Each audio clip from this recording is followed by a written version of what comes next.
Assalamualaikum warahmatullahi wabarakatuh. Bismillah, alhamdulillah, wassalatu wassalamu ala rasulillah wa ala alihi wa sahbihi wa man wala wa la hawla wa la quwwata illa billah, amma ba'd. Rabbi shrah li sadri wa yassir li amri wa hlul 'uqdatam min lisani yafqahu qawli. Nawaitu ta'allum wa ta'lim wa tadhakkur wa tazkir wa nafa' wal intifa' wal ifadata wal istifadata wal hasada tamassuk bi kitabillah sunnati rasulillah ودعاء إلى الهدى ودلالة على الخير ابتغاء وجه الله ومرضاته وثوابه قربه سبحانه وتعالى. Para anak-anak sekalian, santri-santri Baitul Quran yang berbahagia, alhamdulillah kita bisa bertemu kembali dalam pelajaran kita, yaitu pelajaran Al-Sorab di kitab Muntaha. Insyaallah pada sesi ini kita akan mempelajari tentang sedikit, yaitu tentang isim isyarah. Hanya tentang isim isyarah saja, insyaallah. Isim isyarah. Kemarin alhamdulillah kita sudah belajar tentang dhamir ya, dhamir yang muttasil, dhamir munfasil, dhamir muttasil. Ditinjau dari posisinya. Sekarang kita akan langsung saja mempelajari tentang isim isyarah. Apa itu isim isyarah? Kalau ada yang punya kitabnya di halaman 69. Isim isyarah ini kalau dalam khasanah bahasa Indonesia biasa disebut dengan kata tunjuk. Ya. Bahasa Indonesia kita punya ini, punya itu, punya di sana, punya di sini. Ya. Itu namanya kata tunjuk dalam bahasa Indonesia. Nah, dalam bahasa Arab ini disebut dengan isim isyarah. Isim isyarah. Isyarat ya, yang menunjukkan. Nah, isim isyarah adalah kata yang digunakan untuk menunjuk sesuatu, mengarahkan orang pada sesuatu, membuat fokus orang terarah pada sesuatu. Misalkan saya bilang apa? Ini kitab. Orang jadi, oh ini kitab. Ke ini. Itu bangku atau itu papan tulis. Ya. Nah, itu menunjukkan bahwasanya itu. Ditunjukkan itu papan tulis, ini kitab. Nah, isim isyarah adalah kata yang digunakan untuk menunjuk sesuatu. Sesuatu yang ditunjuk tersebut kan dia untuk menunjuk sesuatu. Sesuatu yang ditunjuk tersebut ada kalanya dia itu berupa benda, ada kalanya dia berupa tempat. Yang ditunjuk. Kalau benda seperti contoh tadi, misalkan ini pulpen, hadza qalamun, atau tilka saburatun, itu papan tulis. Ya, itu kalau benda, papan tulis dan pulpen kan benda. Nah, Allahumma shalli ala sayyidina Muhammad, ada kalanya dia berupa tempat, bukan benda. Contohnya apa? Contohnya di sini, ya, di sini aja, ya kan?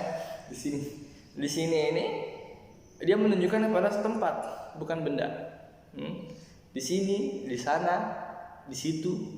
Kalau dalam bahasa Indonesia ya. Misalkan di sini saya membuat video. Di sini saya membuat video. Huna usawwir video. Huna a'mal video. Huna di sini. Huna al-fasl, di sini kelas. Hunaka di mana ya? Hunaka maktabah. Di bawah adalah perpustakaan. Itu ada kalanya dia menunjukkan kepada benda, ada kalanya dia menunjukkan kepada tempat. Benda pun yang menunjukkan kepada benda pun, baik bendanya itu benda yang hidup seperti manusia. Contohnya hadza ustadzun, ini ustaz. Saya kan makhluk hidup. Saya menunjukkan isim isyarahnya, kata itu ini. Ya, kata tunjuknya ini. Ustadzun, ini ustaz, ini ustaz. Ini menunjukkan kepada bendanya itu benda hidup. Boleh jadi bendanya benda mati seperti tadi qalamun, pulpen, saburatun, papan tulis. Hadza qalamun, tilka saburatun. Ada kalanya bendanya itu abstrak, nggak bisa diwujudkan. Maksudnya apa? Maksudnya bendanya itu ada di sini, yang dipikirkan. Misalkan contohnya saya habis mengajar, kan ilmu kan nggak kelihatan, berarti abstrak, tidak nampak. Ya. Cuman boleh saya katakan nanti, itu semua yang kalian dengar, ya, Itu semua yang kalian pelajari atau ini. Kadang-kadang saya sebut itu, ini. Nah, ya. Maksudnya itu, ini kemana? Maksudnya ke sesuatu yang abstrak, ke sesuatu yang tidak bisa dinampak. Ya, gitu. Ya kan?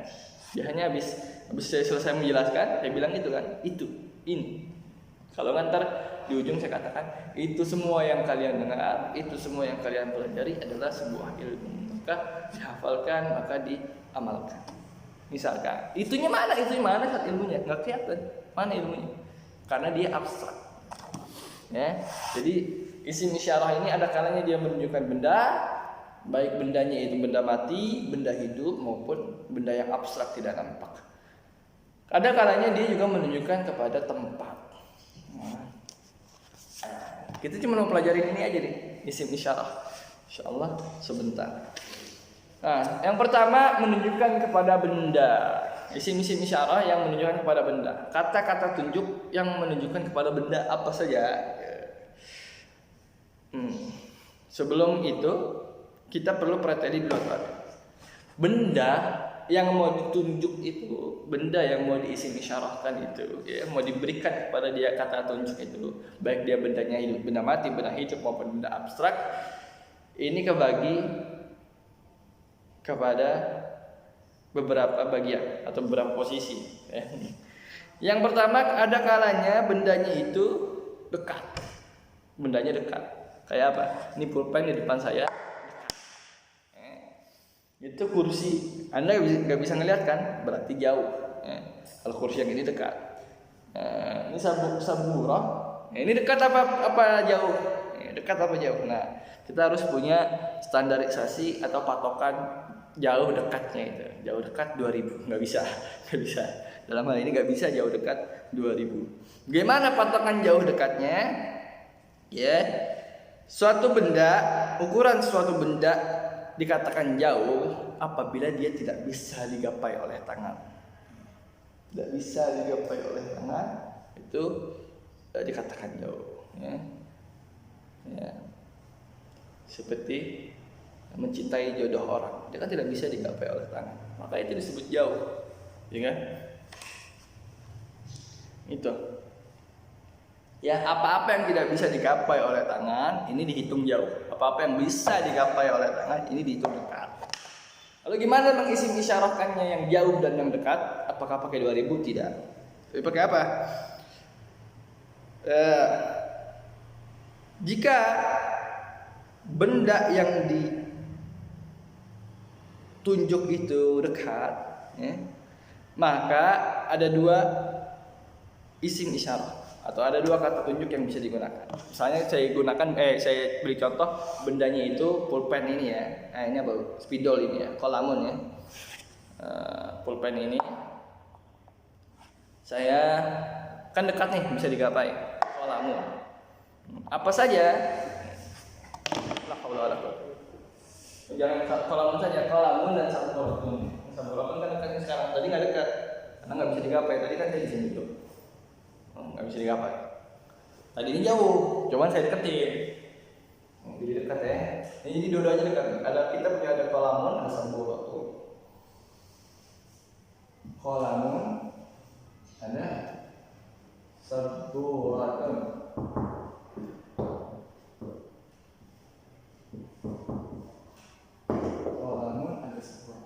Sama-sama dekat ya. Kolamun, saburotun. Nah, kalau mau menunjukkan kepada yang dekat, ini kan dekat semuanya sama saya ini. Tapi dia itu mudzakkar. Mudzakkar apa? Mudzakkar itu yang menunjukkan kepada gender laki-laki. Nah, laki-laki, dia menunjukkan laki-laki. Ini namanya mudzakkar. Mudzakkar. Ya. Nah, kalau lawannya apa? Lawannya anas. Nah, kalau mudzakkar menunjukkan kepada laki-laki, kalau muannas menunjukkan kepada perempuan. Kok benda di laki-laki dan perempuanin? Apakah benda itu berjenis kelamin? Nah, dalam bahasa Arab seperti itu. Segala kata itu memiliki, segala isim itu memiliki gendernya. Ada yang mudzakkar, ada yang muannas. Ada yang menunjukkan kepada laki-laki, ada yang menunjukkan kepada perempuan. Ciri gampangnya, tapi tidak semuanya ya. Ciri gampangnya kalau muannas yang menunjukkan pada perempuan itu ada ini, tak marbutohnya. Ada tak marbutoh. Nah, kalau laki-laki tidak ada. Itu jadi gampangnya saja. Cuman tidak mesti selalu gitu. Ini memudahkan saja. Nah, isim isyarah kata tunjuk untuk sesuatu yang dekat, dan dia itu mudzakkar, menunjukkan kepada laki-laki, maka digunakan yang sudah kita kenal yaitu hadza. Hadza. Ini apa? Qalamun ini, ya kan? Dalam bahasa Indonesia juga gitu kan. Ini untuk yang dekat, itu untuk yang jauh. Hadza qalamun, ini pulpen. Ini untuk mudzakkar laki-laki, ya. Laki-laki artinya ini. Ini pulpen. Nah, kalau untuk yang perempuan atau muannas, apa? Isim isyarahnya untuk yang dekat. Ini kan saburah nih, Bapak Ibu yang dekat dong dengan saya. Saya gunakan apa yang dekat dan dia itu muannas, yang dekat dan dia itu perempuan. Adalah kita gunakan temennya si hadza. Apa temennya si hadza? Hadhihi. Hadhihi untuk muannas, hadza untuk mudzakkar. Hadza qalamun, hadhihi saburatun. Sesimpel itu isim isyarah. Segampang itu. Ya. Nah, ini kan untuk satu nih. Ini kan untuk satu.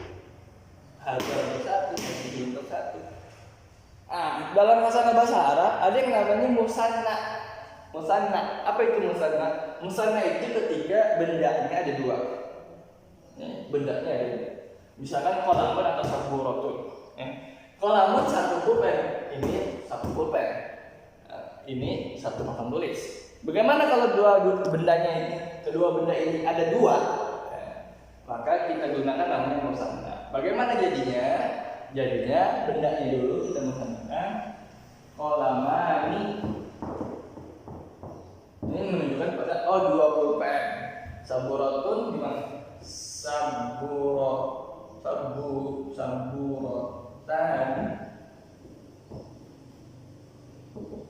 Nah, saburotani.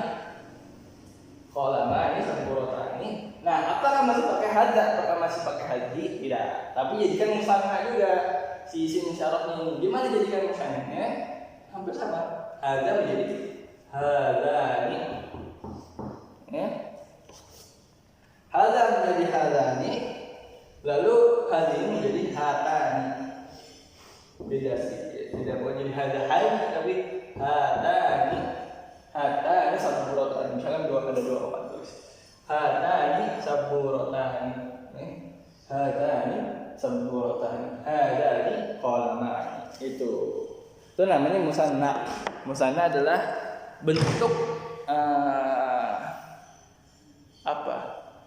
dua, double, bentuk double daripada satu benda. Kalau qalamun satu, kalau qalamani dua. Kalau saburatun satu, saburatani dua. Ustadzun satu, ustadzani dua. Dua ustadz. Gitu. Itu kalau untuk menunjukkan kepada yang dekat. Sekarang bagaimana kalau menunjukkan kepada yang jauh? Bagaimana kalau menunjukkan yang kepada jauh? Tadi ukurannya jauh itu apa-apa yang tidak bisa digapai. Apa-apa yang tidak bisa digapai oleh tangan. Maka bagi saya sekarang saburah jauh. Bagi saya kursi jauh. Bagi saya Anda jauh. Gitu. Bagaimana untuk menunjukkan yang jauh itu? Untuk menunjukkan yang jauh kepada benda ya ini kita dari tadi lagi ngomongin benda, bukan tempat ya. Kepada benda, maka kita gunakan zalika dan tilka. Misalkan ini pulpen di sini, nggak nyampe sama saya, nggak nyampe sama saya, maka dia jauh. Saburah juga jauh. Ini qalamun, ini saburatun, ini mudzakkar, ini muannas. Ada mudzakkar muannas juga. Apa yang kita gunakan untuk sesuatu benda yang jauh, yang tidak bisa digapai oleh tangan, lalu dia mudzakkar, contohnya qalamun, yang digunakan adalah zalika. Artinya apa? Itu. Nah, dalam bahasa Indonesia juga itu digunakan untuk menunjuk sesuatu yang jauh. Nah, kalau untuk muannas perempuan, contohnya saburah ini, apa? Gunakannya tilka. Jadi ada dua. Zalika qalamun wa tilka saburatun. Itu pulpen dan itu apa dia punya nama? Papan tulis. Zalika untuk muzakkar, tilka untuk muannas. Zalika qalamun wa tilka saburatun. Ya. Tuliskan jadi apa jadinya?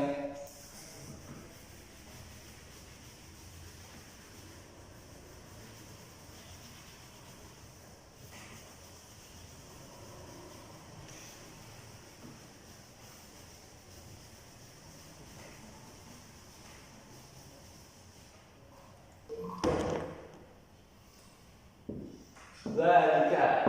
Nih, zalika untuk muannas. Muzakkar. Nah, kalau untuk muannas apa?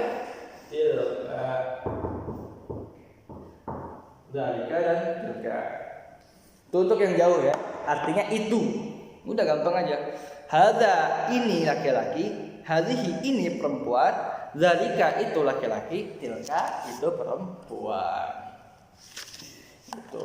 Ada lagi yang digunakan kata apa? Ulai. Ulaika alladzina.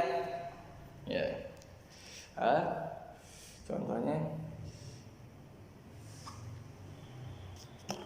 apa bang?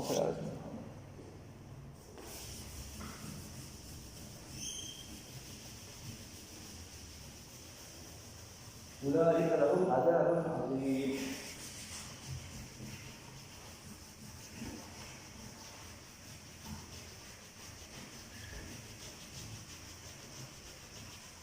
Banyak. Ulai ya. Ulai.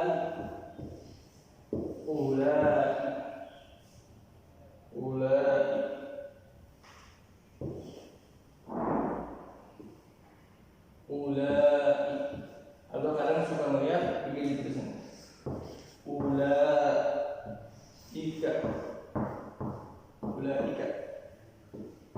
Ulai atau ulaika. Nah, ini digunakan untuk apa? Ulaika ini digunakan untuk menunjukkan umumnya digunakan untuk menunjukkan atau untuk menyebut manusia 3 orang atau lebih. Untuk menyebut manusia 3 orang atau lebih.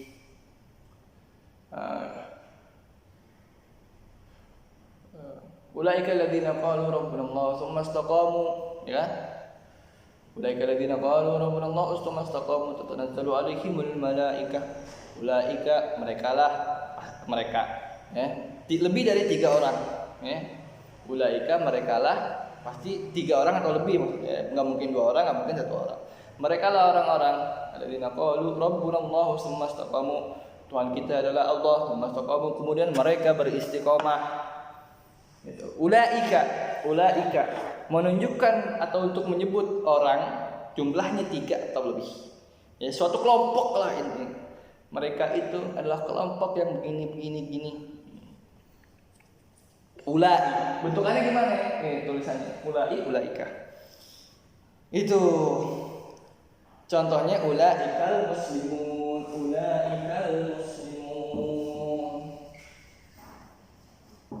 Mereka itu adalah orang-orang yang muslim. Mereka hanya berapa orang? Pastinya 3 atau lebih. Nggak mungkin 2, nggak mungkin 1. Tuh.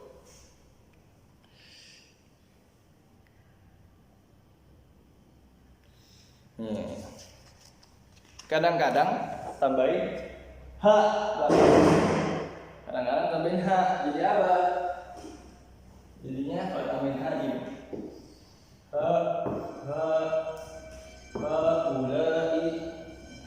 Ini H apa? Namanya H tanbih.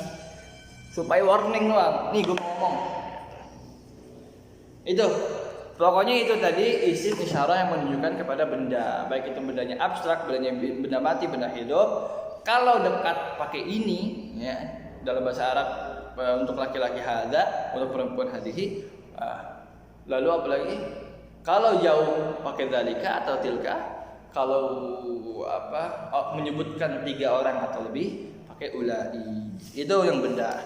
Sekarang langsung saja kita yang selanjutnya yaitu isim isyarah yang menunjukkan kepada tempat. Tadi kan benda, sekarang menunjukkan kepada tempat.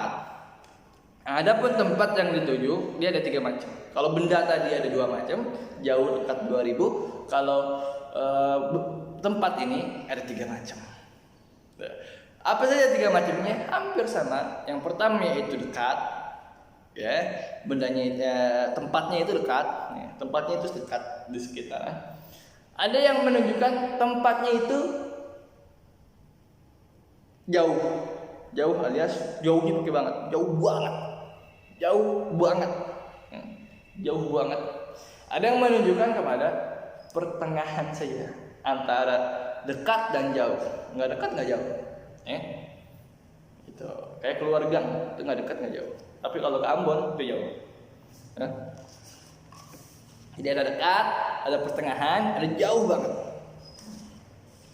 Nah ini beda-beda nih isim isyarahnya masing-masing isim isyarahnya beda-beda. Apa saja? Apa saja?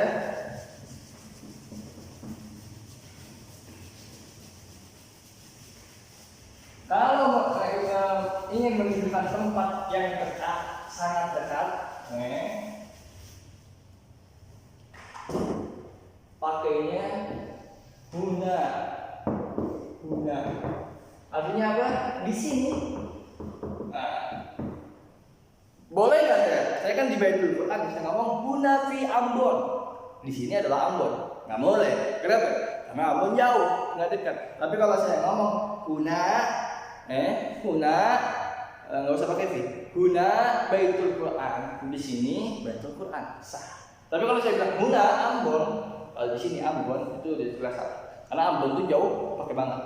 Kalau Baitul Quran ada di sini, bukan hanya dekat, tapi saya lagi nampakin. Huna di sini untuk yang dekat. Pakainya apa? Huna al-fasl, di sini kelas. Huna Baitul Quran, huna adrusu, di sini aku mengajar, dan lain sebagainya. Huna untuk yang dekat pakai huna. Untuk yang pertengahan, nggak jauh nggak dekat. Contohnya apa? Kayak di luar gang, gang. Saya menunjukin dari sini. Beli gorengan di mana? Nah, di luar gang. Pakainya gimana ya? Pakainya enggak. Pertengahan. Ya, artinya di sana. Tapi pertengahan. Di sana tapi pertengahan. Di sana tapi pertengahan. Contohnya apa? Ashtari makliyat hunak. Aku membeli makliyat itu gorengan, hunak di sana. Aku membeli gorengan di sana. Di mana? Di depan gang. Depan gang nggak jauh, nggak dekat. Dibilang dekat, ya kita harus jalan. Dibilang jauh nggak sampai naik pesawat, ya kan? Makanya di pertengahan. Hunak. Lalu gimana kalau di itu jauhnya pakai banget? Kayak ke Ambon, ke Perancis, ke Jerman, kutub utara, pakainya apa? Pakainya hunalika.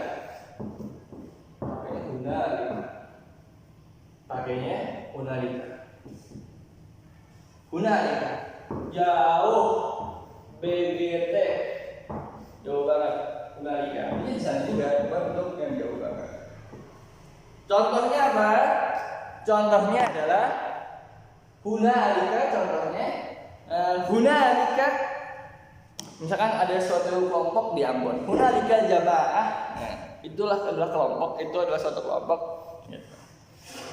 Atau orang nanya aina Ambon, di mana Ambon? Ambon hunalik. Ambon di sana. Atau Papua di sana. Hunalik. Begitu. Hunalik untuk menunjukkan sesuatu yang jauh. Misalkan paman kita lagi belajar di Jepang. Aina ammuk, di mana pamanmu? Lalu kita jawab, ammi hunalik fi Yaban. Pamanku di sana di Jepang. Barangkali itu dia pembahasan kita kali ini, yaitu mengenai tentang isim isyarah. Harap dipelajari dan disimak betul-betul, diulang-ulang. Kalau ada yang kurang paham, kalau ada yang masih mentok juga silahkan tanyakan di grup. Jangan lupa tugasnya gampang sekali, yaitu membuat membuat video berdurasi 3 menit maksimal dengan menjelaskan yang simple ini tadi. Saya kira 2 menit juga bisa. Barangkali sekian, semoga apa yang didengar bermanfaat. Assalamualaikum warahmatullahi